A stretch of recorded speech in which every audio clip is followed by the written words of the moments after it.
राजा DJ साजन राजा।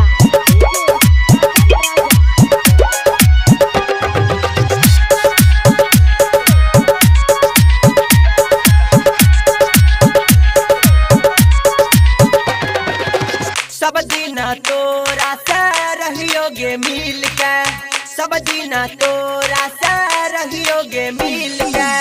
किया तू दिल दर्द हमरा गे दिल के, किया तू दिल दर्द हमरा गे दिल के।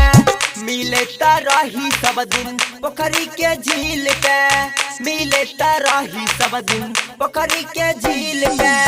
किया तू दिल दर्द हमरा गे दिल के, किया तू दिल दर्द हमरा गे दिल के।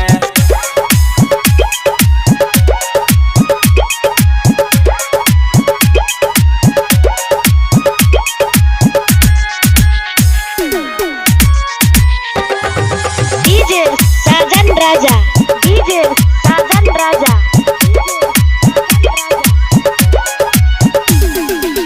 मन में तोरा की चले छो खास गे, सब दिना लागल रहो तोरे पास गे। मन में तोरा की चले छो खास गे, सब दिना लागल रहो तोरे पास गे। मर जबो हम गोरी मारी ककील के, मर जबो हम गोरी मारी ककील के। किया तू दिल दर्द हमरा गे दिल के, किया तू दिल दर्द हमरा गे दिल के। डीजे साजन राजा डीजे साजन राजा।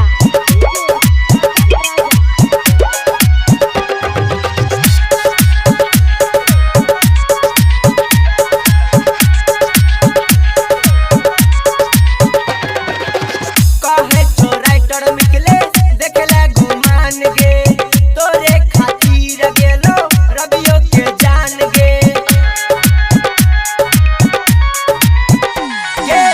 कहे छो राइटर मिकले देखले घुमान गे, तोरे खातिर गेलो रबियो के जान गे।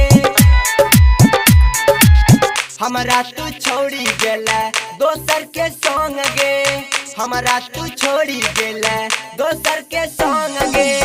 किया तू दिल दर्द हमरा गे दिल के, किया तू दिल दर्द हमरा गे दिल के। सब दिना तोरा से रहियोगे मिल के, सब दिना तोरा से रहियोगे मिल के।